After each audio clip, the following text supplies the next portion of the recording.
ایک مرد کسی دوسری عورت گھر سے باہر کے تعلق کے لیے اپنی شادی شدہ زندگی اور پورے خاندان کو تو تباہ کر دے گا، لیکن وہ اس عورت سے کبھی شادی نہیں کرے گا۔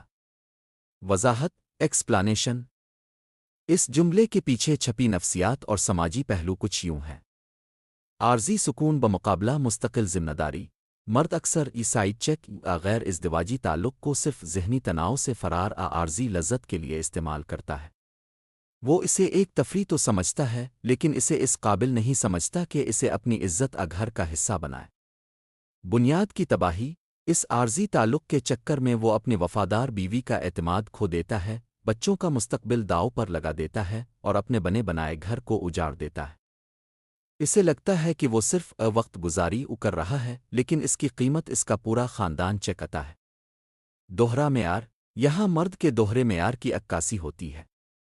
وہ جس عورت کے لیے اپنا سب کچھ داؤ پر لگاتا ہے، اسی عورت کو شادی کے قابل نہ سمجھ کر معاشرتی بدنامی سے بچنے کی کوشش کرتا ہے، مگر تب تک وہ اپنا اصل سرمایہ خاندان کھو چکا ہوتا ہے۔